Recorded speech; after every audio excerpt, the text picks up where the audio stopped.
According to the FBI, hate crimes in America targeting Muslims or people who just appear to be Middle Eastern surged in the aftermath of 9/11. There is this cloud, with the hate crimes, with the profiling, with being rounded up.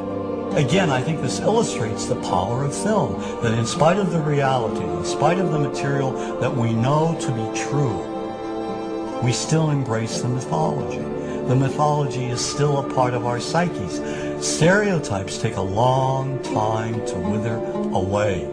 And for many of us, we're comfortable with our prejudices. We don't want to change. We've grown accustomed to this face.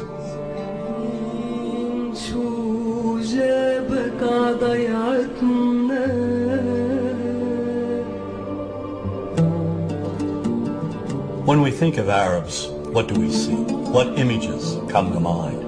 Do we see actual people?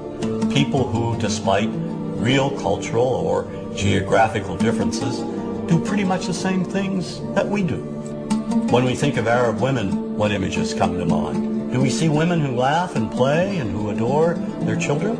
Women who work in the home as well as outside? Would it come as a surprise to know that in many Arab countries, a majority of college students are actually women? What's our immediate image of Arab men? Do we see loving fathers? Men who want to provide for their families? What about Arab teenagers? Do we see them the way you would think about teenagers in other parts of the world? Then there's religion in the Arab world. Do we see it as all-encompassing, dominating everything else? Do we know that even though faith plays a huge role in the Arab world, just as it does here in the United States, that it's also true that much of the Arab world is quite secular? When we think of Arabs and religion, does Christianity come to mind? Do we remember that there are over 20 million Christians in the region who have lived side by side in harmony with Muslims for centuries? To their credit, some filmmakers have shown Arabs and American Arabs in all their complexities. An excellent way to shatter a stereotype is through laughter, through comedy. So we have comedians. Comedians have done this historically. Black comedians, Jewish comedians. So we see Arab comedians doing this, and this is one way to release the tension. Here's on a credit card, true story. Guy behind the counter picked up my credit card, sees the Olive Garden, looks at me all weird. He's like, hey buddy, what kind of name is that?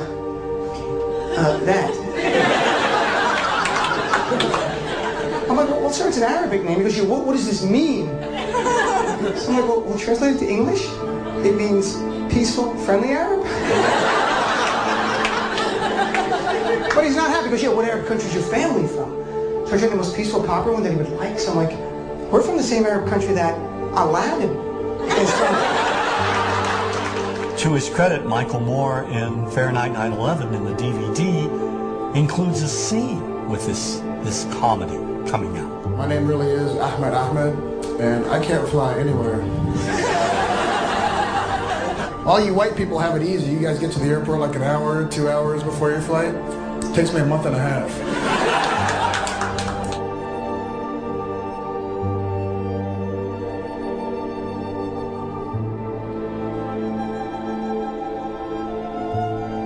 Nous vivons dans un monde qu'on peut critiquer, qui est le monde de la dérision.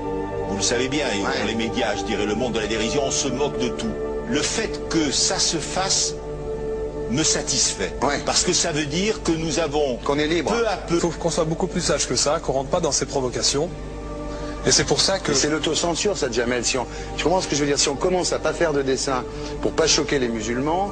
Non, c'est de l'autocensure. C'est la fin de la liberté d'expression. Pour moi, la liberté d'expression, la liberté d'expression et le respect font partie, sont mariés ensemble.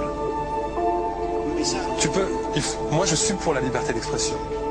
Mais si je vais blesser une personne, pourquoi blesser la personne? Non, mais si moi j'ai envie de faire une caricature sur Mahomet ou sur un rabbin ou sur Jésus-Christ, il faut que j'ai le droit de le faire. Tu comprends? C'est ça la France. Quand tu sais que tu vas blesser 10 millions de personnes, pourquoi tu vas les blesser? Pourquoi? C'est la liberté, c'est ça. C'est la liberté de...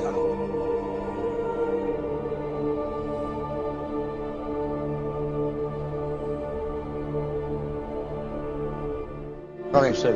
vous pensez pas que c'était à vous de vous excuser, non? En disant le sketch n'était pas très drôle, je suis désolé si j'ai blessé des gens, voilà, excusez-moi, voilà, c'est une connerie, c'est mon travail. Mais vous referiez pas le même sketch quand même? Mais le spectacle que je fais reprend en grande partie les lignes de ce sketch.